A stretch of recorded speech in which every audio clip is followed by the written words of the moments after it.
Welcome to online TV. నేను మీ రవి. ఈరోజు మనం కనుక చూస్తున్నట్టయితే తెలంగాణ అసెంబ్లీలో చర్చలు వాడివేడిగా జరుగుతున్నాయి. అయితే రేవంత్ రెడ్డి గారు అండ్ అటువైపు కేటీఆర్ గారు అండ్ అటువైపు వచ్చేసరికి బట్టి విక్రమార్కు, ఇటువైపు హరీష్ రావు గారు వాళ్ళ ఒక్కొక్కరు మాటలు తోటాలుగా పేరుతున్నాయి. అయితే వీటిలో ప్రధానంగా మనం చర్చించుకోవాల్సిన విషయం ఏంటంటే 6 లక్షల కోట్లు ప్రస్తుత తెలంగాణ అప్పుగా ఇప్పుడు ఉన్న ప్రభుత్వం ఏదైతే ఉందో అది ఆరోపిస్తుంది. దానికి సంబంధించిన విజువల్స్ మనం ఇప్పుడు చూద్దాం ఒకసారి. 6,71,757 కోట్లు ఇది తెలంగాణ అప్పు. మిగులు రాష్ట్రాన్ని అప్పుల కుప్పగా మార్చిన గత ప్రభుత్వం అని చెప్పేసి మెగా ప్రాజెక్టుల కోసం పిఎస్విపిల దృష్టి, ఉమ్మడి పాలనలోని రాష్ట్రంలో ఆస్తుల సృష్టి, దాదాపు 3 రెట్లు పెరిగిన వేతనాలు, పెన్షన్ల భారం, బిల్లులను చెల్లించడానికి 40,154 కోట్లు. ఇట్లా శ్వేతపత్రం అనేది రిలీజ్ చేశారు ఇప్పుడు ఉన్న ప్రభుత్వం.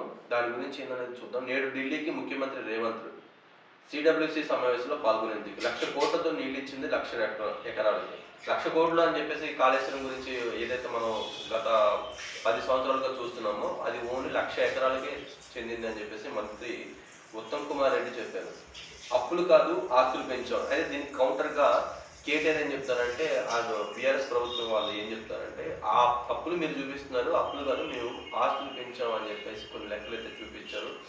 లైక్ విద్యుత్ రంగంలో ఒకప్పుడు ఎన్నైతే సబ్స్టేషన్లు ఉన్నాయో అవి కాకుండా ఉన్న వాటికి 30 to 40% సబ్స్టేషన్లు పెరిగిపోయి, అంటే విద్యుత్కి సంబంధించి ఆస్తులు పెంచామని చెప్పేసి నిన్న జరిగిన అసెంబ్లీలో కేటీఆర్ గారు పేపర్తో సహా చూపించారు. చూద్దాం ఇక ముందు ఏం జరుగుతుంది అనేది. 1,00,000 కోట్ల బడ్జెట్ను 2.9 లక్షల కోట్లకు పెంచాం మంత్రి హరీష్ రావు. నీళ్ళు అమ్ముతామని చెప్పి అప్పు తెచ్చారు.